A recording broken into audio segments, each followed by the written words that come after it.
Welcome back, everybody, to the Creative James Media YouTube channel. Today, we have another wonderful interview for you. I know, you guys just can't get enough of them, so I'm here to deliver. Today, we're talking with Erica about her upcoming book, Tarnished. And we're going to be letting you guys in on a little bit of character development, just a little bit of backstory on how the book came to be. And if you're lucky, she just might have a copy to show you the cover. So without further ado, welcome, Erica. How are you? Hi, I'm good. I'm good. How are you? I'm good. Just braving the cold. Yes. Um, for those who may have not heard of you or interact with you on social media, why don't you introduce yourself a little bit? I am on everything but Twitter, as Erica Rose Eberhart. Um, I'm a mother and a creative. I'm a former technical editor for the federal government. I've also done editing for small indie publishers and magazine publications. But currently, I'm working as a full time mom and author. I've had articles published in various magazines and poetry, but this is my first published work of fiction. And yeah, beside doing all the writing stuff, I'm doing mom stuff and all that entails. Right? Sounds like on all fronts it keeps you busy. Then, Yes, yeah, very busy. when you're not doing one, you're doing the other. Yeah. Um, Tell us a little bit about Tarnished. Tarnished is a high fantasy. It's sapphic, and it has an all-female point of view cast. There are 3 points of view. The main protagonist of the book is Aelith McCree, and the secondary points of view are sisters. Greer, who is the heir to the throne of Wimley Kingdom, and her younger sister Katrina, who I call Kate, who kind of gets paired off with Aelith, and Aelith accepts a job to escort Kate out of the kingdom. Kind of unbeknownst to her, it's a little bit of a surprise. She's thinking she's taken a package out, but the package is a human. So I think I might be wrong, so correct me if I am. But I thought I saw there was some character art going around. Of Was it the main character? Yes, yeah. So I'm really lucky that my hardcover is a special edition. Ooh, And it comes with a bonus chapter that takes place 15 years before the book Tarnished. And it also comes with character art. I don't have a copy of just the art, but I do have a copy printed in my hardcover. It's by the artist Luxury Banshee, who you can find on Instagram. She's amazing, oh but this is wow. Aelith McCree, my girl. And the plan is that with each book in the trilogy, there will be new character art for the 3 mains. We'll have in the next book character art of Kate, and then the book following that will have of Greer, all by Luxury. Nice. And she's been doing art of these characters for a long time at this point. She's done plenty of character art for me, and it's always phenomenal. Yeah, it turned out great. I wasn't sure if it was everywhere yet, so that's why I was like, wait, is it Yeah, good? Good. yeah. Um, so each book I know because we've had a prior conversation about this, but each one is kind of set in a different time of year, correct? So A you little kind of bit, yeah. spaced it out a little bit. Yeah. Yeah, so Tarnished is primarily it starts at the beginning of fall. And it kind of transfers through the season of fall into early winter. Um and a lot of a lot of my beta readers, I could tell the kind of like the location of where they were from based on their feedback regarding the weather in my book, because the characters are traveling through hills and mountains, and like time is passing, but not, it's not months. And they encounter snow, and the leaves are dropping off the trees and stuff, and they're like, this seems too fast, like half of the beta readers. And I was like, no, that's just fall in the north and in the mountains. And the readers who are from like Vermont or the Rockies were like, oh yeah, this feels right. It's about how it happens. Yeah. But book 2 is fully a summer book, and book 3 is edging in that in-between state of towards the end of summer when you're starting to dip your toes into autumn, and you can feel like the break in the heat and the humidity is like really close enough, and it's almost in grasp, and you're like, Right. finally, I'm gonna have a break from this heat. So it's all a little bit different times of the year. For you, what would you say was your most favorite part about writing Tarnished specifically? Was it creating worlds, characters, or was it more of, asking opinions and research?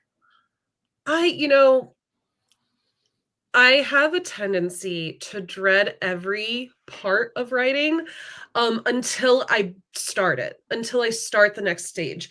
And then once I start the next stage, I'm like, I love it. This is the best thing. And I like launch myself into it full heartedly. And like, it's just amazing.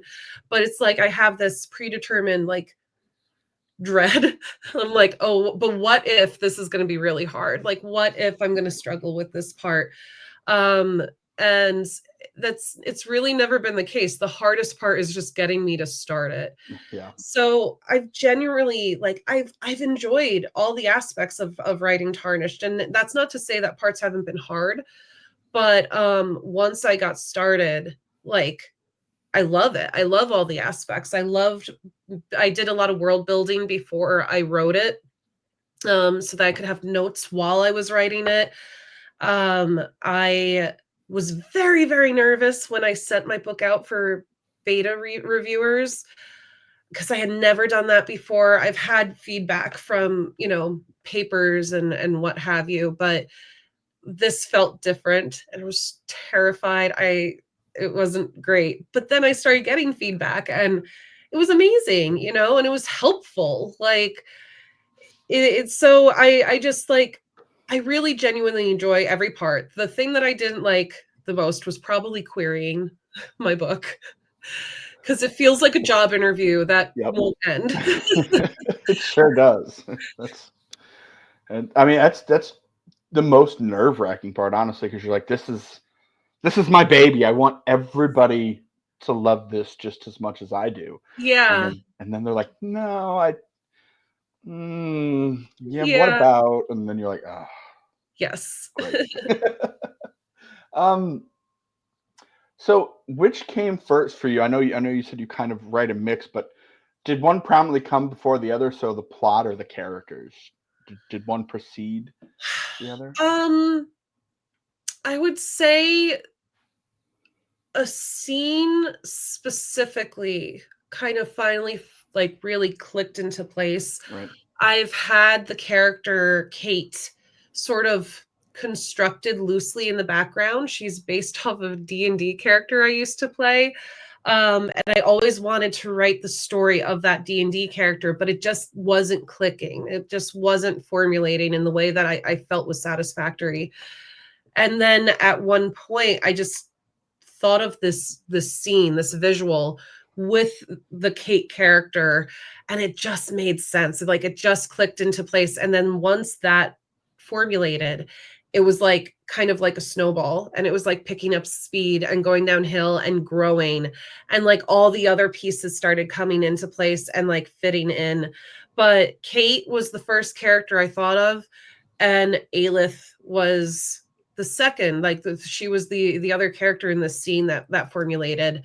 And it was as it was tumbling along that like I started to slowly pick up the other characters that came along and figure out the actual plot. But after that, the plot came first before I did any drafting. I'm definitely a plotter. I used to not be, but I am a plotter. I will be the first to admit that I never was, and I'm still not fully, Yeah. but I've started to learn. I just submitted my second book for editing, and I it was during that one that I realized I'm like, man, even if you do the minimal planning, you need to do some planning Yeah. Yeah. because you're gonna get, 40,000 words in, and you're gonna be like, oh man, what did I call that place on page two? So you need to go all the way back up and then search Yeah. for it, and then it's just like, just make it easy. Even if you only do like your characters and the most visited places and a couple bullet points to jog your memory for what's Yeah. next. Yeah. Something. Yeah. And I found that, like I said, I used to just be a pantser, and I would just sit down and write what I felt. Um when I got my master's degree, it's in English and creative writing. And part of the coursework, we worked on making outlines and studying outlines of books, and like the pivots and all the different aspects of literature being built. And it was then like I was forced to make an outline and forced to kind of follow through, and I hated it every moment. But when it came to doing Tarnished, and as I was writing Tarnished, realizing, oh, there's still more to this story. I want to do another like half of this story, which became book 2 and book 3. Um, Building the fantasy world with all these creatures and all this magic lore that has specific rules. I was like, I have to organize this. I have to keep this on hand. And then when it came to writing books 2 and book 3, I was like, oh, I really need to plot, because I have to remember all this stuff that happened in book 1, and I have to like find a way to remind the reader of the stuff that happened in book 1 without feeling too repetitive, but also building on the story and like pushing it forward. So I don't think it would have happened if I didn't like take ample notes and like Right. outline the 2 books. Yeah, I Well, admire I admire the people that can just go yeah, and have it done. Because I mean, I did that on my first one that's coming out this next year, and I got it back during my read through before they're getting it pushed, and I was like, hey, is there any way I can just have this back for a while, like do some rewrites? Because this just doesn't jive for me anymore. I don't know what I was thinking when I wrote that, yeah, and I ended up doing like a 30,000 word rewrite, yeah. and And I I was think, just like, that's why you got to read, because yeah, I didn't before I submitted. I didn't read it. Literally okay, finished it and tucked it away. I didn't reread it. I didn't beta and anything. yeah, And I was like, well, you live and you learn. you yeah. gotta be careful. Yes, and also just as like I'm pulling on my editor hat right now, just having the distance from your own work is so essential when it comes to creating. And if you want to create well, if you want to like write a story that is really like lacking plot holes and like really giving the like readers what they want, like you have to have distance from it, because writers are impossible. You cannot spot all the mistakes. If you write something, you will never spot the mistakes. Right.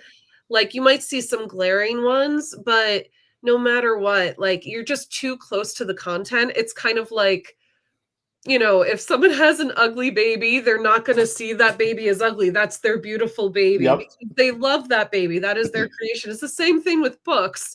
This is your baby. You created it. You know how it's supposed to look, and it looks amazing in your brain. But Yep. out beyond that, like that's why editors are really important. That's why Yeah. beta reading really helps. And getting like the only way a writer can really like snatch onto those mistakes is if they get distance from their own work and kind of forget what they did. Exactly. That's one reason that at least me personally, for first edits, like once I'm done writing, I let it sit, and then I will hire out the first round of edits. Yeah. Like I will not touch it because then it gives me for me it just that gives a professional time to look over it and do all the little technical things, and then it gives me time to kind of push most of the story out of my brain. So Yeah. then when I get it back, then I reread it and I'm like, oh, no, no, no, no, no. I meant to put that. And Yeah. then you go through, because then it's like, otherwise, if you edit it the first time, you're kind of like forced to sit there with it. And you're Yes. like, what, no. And then delete stuff that you didn't want to actually delete. And just, Yeah. yeah, you don't want that. Um, so here's a fun one. If you could write a spin-off about any side character, who would you take? There is a character in Tarnished. I call her the Crow Witch. Her name's Isla. And I've joked about this before. I don't have any type of an outline or a plot, but I've joked about how I would write her story of her youth when she was just gallivanting through the countryside, loved by all men and women. I would write her story if I had an idea, but that's like the one thing I joke about is just like her tales of, you know, leaving a trail of broken hearts and doing some magic. So what I'm hearing you say is that in the future there could be a different book. There could be, yeah. Yeah, I feel at the very least that the Elder Tree trilogy, like when it's done, it's done. It's finished. Um, but maybe like a precursor to the Elder Tree Right. trilogy would exist, but it would be a while because I have other novel ideas that I really want to get to, and I haven't been able to because I've been so focused on this. That's I get it. It's just how it goes. Like I have like a journal just of running ideas, and I'm like, oh, that would be good. But then I'm like, you got to slowly roll. You Yes. haven't even re-released the first one yet, Yeah. and you're still working on the other one. Like, Yeah. I know you want to run with it, but you got to have some time. Yeah. Where is your favorite place to go and hunker down if you're like, okay, look, I'm cutting it close. I've got to get a bunch of writing done. Um, well, I did this. I used to do this more frequently when my son wasn't in grade school yet, but I used to go to the library, my local library, and the local Barnes and Noble because they have I live in Ithaca, New York, so we have Cornell University right Yep. here. And our Barnes and Noble has this massive, massive, massive area that has nothing in it but tables and chairs. It's like its own little study area. It's barely decorated, like, but it gets filled with people doing work. So if I'm really pushing a deadline, I'll go to Barnes and Noble. I will buy myself a coffee and I must get my writing done before the coffee is done. That is the mental thing that I do. Otherwise, I go to the library if I'm planning to just do hours until I'm tired of sitting there and I'll work there. Um, but since my son began grade school, he's out of the house a lot longer, so I often will just come into here into to my desk. I'll play some music and I'll write. However, my spouse works from home and has no coworkers, so that then I become the coworker and he'll chat with me. And then I'll go back to the Barnes and Noble and the library. You gotta love it. Yeah. That kind of actually segues into my next question for you, though. Is what are your go-to writing beverages, or are you the kind of person like me where it's, we're kind of referred to as the beverage goblins. I've got my sparkling water, but I've also got regular water, but then I've also got coffee. Yeah, if I'm in Barnes and Noble, I get a coffee. That is my I treat myself. I have my little, like, we get paid, I'll do groceries, I'll take whatever's left over, and that's my little like coffee hoard. And so I'll get whatever, drink it is that entertains me when I'm at Barnes and Noble. Anywhere else, like if I go to the library, I have a giant water jug that I bring with me. When I'm at home in the morning, I drink coffee. And then the rest of the day, it's water or tea. I love cold water. That's like my favorite beverage. I'm very boring. I'm just like, ice water is my favorite. But if it's chilly, I'll get a hot tea. If I'm really dragging, I'll get a hot tea in the afternoon. But otherwise, yeah, I tend to have at least one beverage with me. Like I have to have a drink. Right. Because I need to be able to sit back and stare at my computer and sip my drink when I like between little writing stints. Right. It's almost like a I don't know. I want to say like kind of like a I'll call it like a thinking mechanism because you're like you've been so far in it and then you're just like Yes. Yeah. no, let's redo this or let's add it kind of it's a weird thing that it kind of that's what it takes sometimes just like the smallest things to be like wait Yeah. no we've got to smooth this over before we Yes. move on. It's the separation of the writer from the book. Yep, It's physically exactly. putting something between you and having a moment to break away. Exactly. These next couple questions are not really book related. They're just more fun ones for people to get to know you a little bit.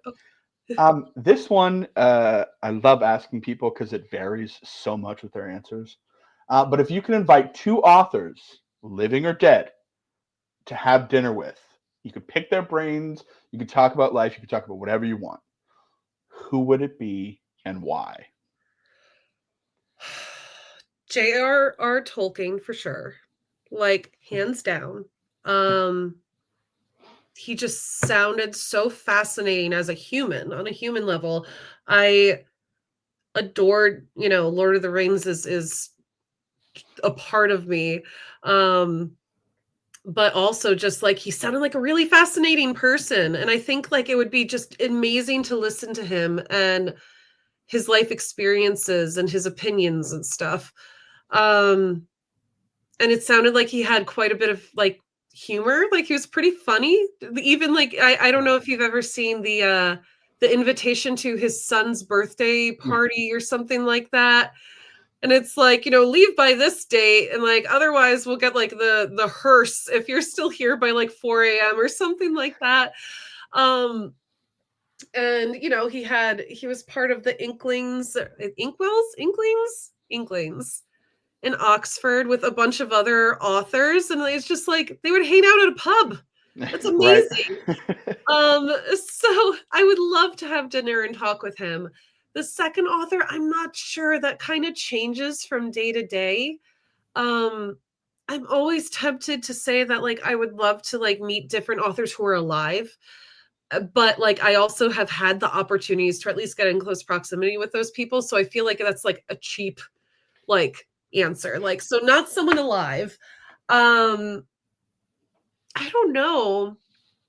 Possibly like another oddball one would be like Charles Dickens. I'm not like I like Charles Dickens. I wouldn't say like his books are instrumental to my life, but I think it would be interesting to talk to him, or Jane Austen. Jane Austen would be much more of a like fangirl moment for me. I would be very excited. And especially to maybe I'll go with Jane Austen because I think Jane Austen and J.R.R. Tolkien would like bounce off of each other. It'd be interesting to see how their opinions differed. And yeah, it's because they're similar in some ways, but on the other hand, they're also quite opposites at the Yes, same time. exactly. So Yeah, I think that would be pretty cool. yeah, that's one thing that I find a lot of people they either they name their dream authors of like who's alive and that's all they go to because they're like oh they're so successful I want to pick their brain I want to see what it's about but people tend to forget it's like for example me I do Mark Twain as one Yeah. because not only his books were like super instrumental but it was just the fact of how he chose to write and in the time in which he wrote those Yeah. being so far ahead of his time that he clearly knew something that Yeah. everybody else wasn't latching onto yet. So it's like I think it's wiser to do people that are no longer with us because it kind of gives more of an insight into the history of what we do as Yeah. authors. It's the people that paved the way to give us the opportunity to write our books. Yeah. So, um, what is, if any, because I know with kids, especially younger kids, it's hard. But what is the TV show that you've really been digging lately, if you have the time? So, yeah, we haven't really had the time, and I've been so busy with writing stuff, and that by the time my son goes to bed, You're I'm like, done. I can't consume a story on TV. Um, I was very excited for The Rings of Power to come out, and then I just didn't have the time to watch it. And I was like, this deserves my full attention. So I'm hoping that I can binge watch it during Christmas because we do a Lord of the Rings watch during Christmas anyway. Um, but what I did have time to do and what I've been watching most recently is just like Bob's Burgers because I need lightheartedness and Yep. funniness. But we also watched Vox Machina's newest season because we're big Critical Role and D&D fans, and that we definitely have to wait until the 5-year-old is in bed because it is not kid appropriate. No. No, yeah, that's one of the things. I will tell you this. I won't give anything away, but I've seen both seasons of Ring of Power. It is definitely one that you will be in for a ride. Yeah, yeah, It's I've heard. I'm crazy. excited, but I want to be able to pay attention, Yeah, it's like well, it is one that you have to. I learned that the hard way. I had to rewatch episode 2 like twice because I got interrupted. Because if you're not, especially the first season, if you're not completely stuck in and you're not like glued to that, being able to pay attention to the little details, yeah, you're going to be so confused because yes. they bounce around Yeah, from character story to character story, and so you're like, wait, where did that go? yeah, yeah, we got through the first episode of season 2, and it was amazing, and I was like, "Yes, I can't wait, this is great, I'm so excited," and then it just, life got really, Yeah, really hectic, and it's just been, like, ongoing hecticness, like, since September, it's been nonstop, so I'm very excited for winter because it's like the season where like at least in our household we kind of calm down for a little bit. yep, We'll see how much that actually happens this year since my book is coming out right. at the end of January, but We'll see what I'm happens. like my brain is like, yes, winter. I can get cozy and do nothing and rest. It'll be great, but I have a feeling that that might not be the case this year. Yeah, no. I'll just be real honest with you. Between the marketing and all the stuff that comes with it, it probably won't be as relaxing as you're hoping it's gonna be. Yeah, I'll take the moments as they come. Exactly. That's man, because I have to tell people that all the time. I'm like, you got it picked up, great.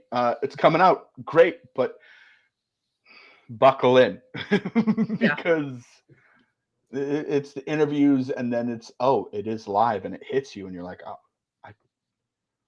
I'm not just pushing for ARC readers anymore. I actually need people to buy this.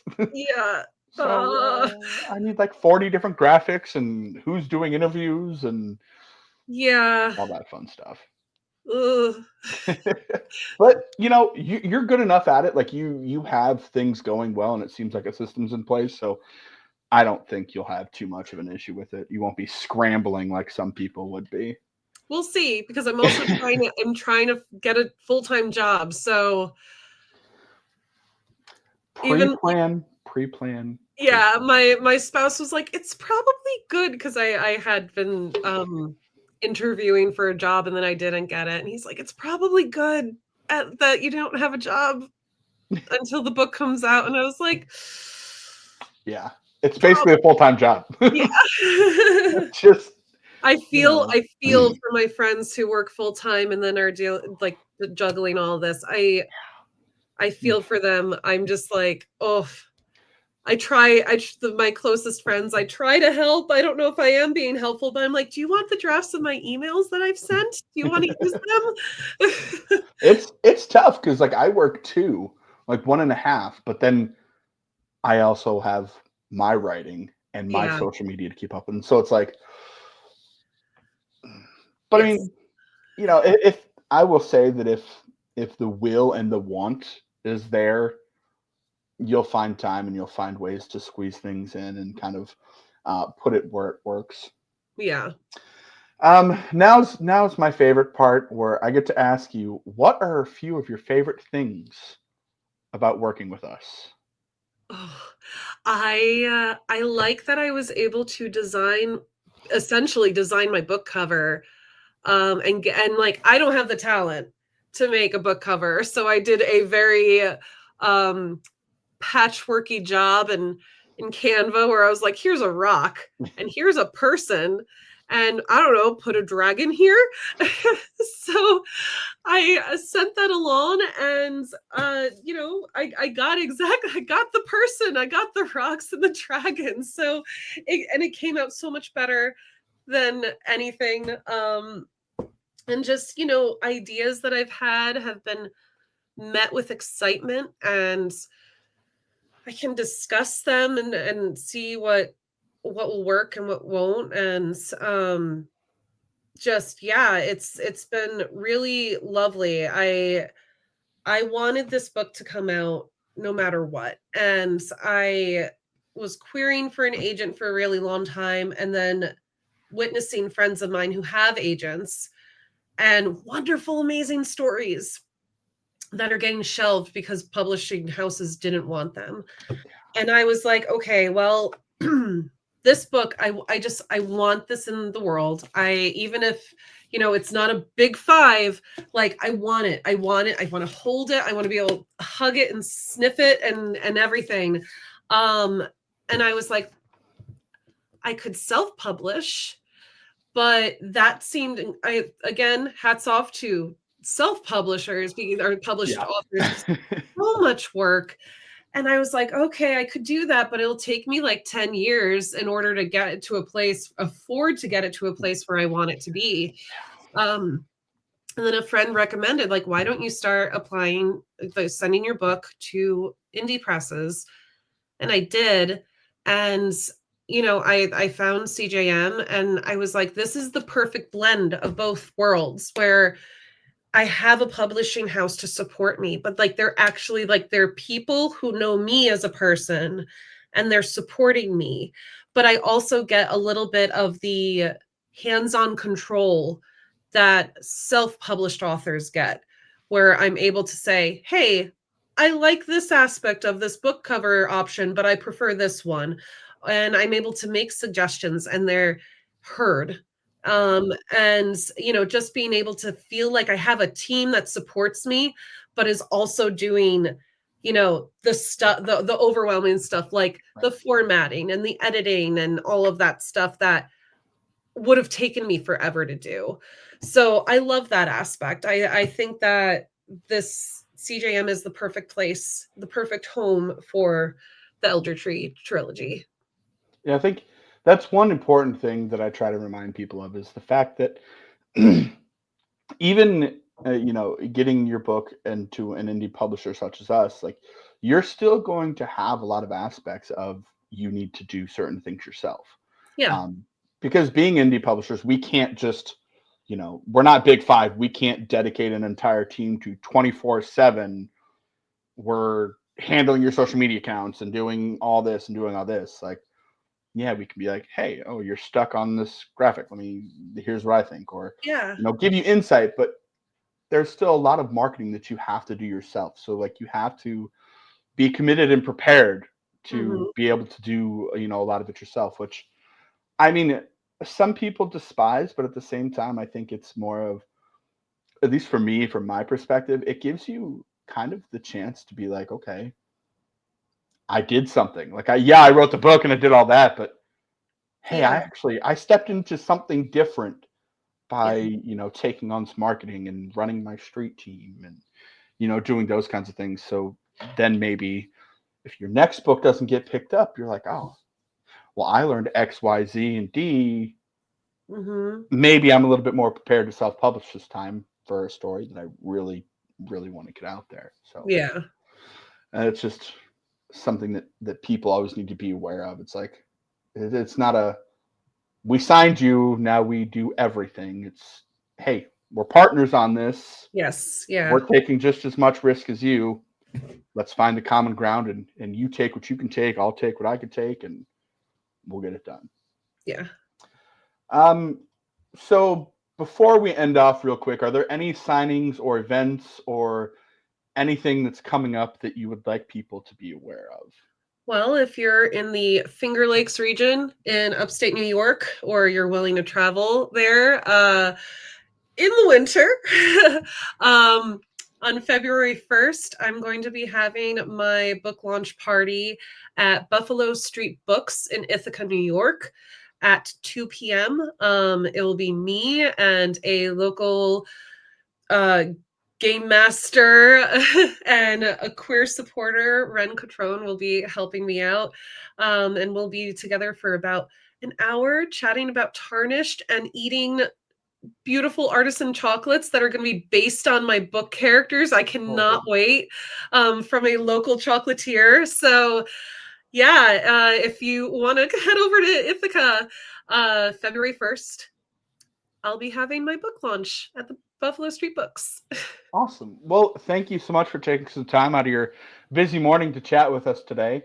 Yes. And we really appreciate it. In the description, I will leave links to all of her socials as well as where you can find Tarnished in all platforms. So thank you so much for your time. Have a great rest of your day.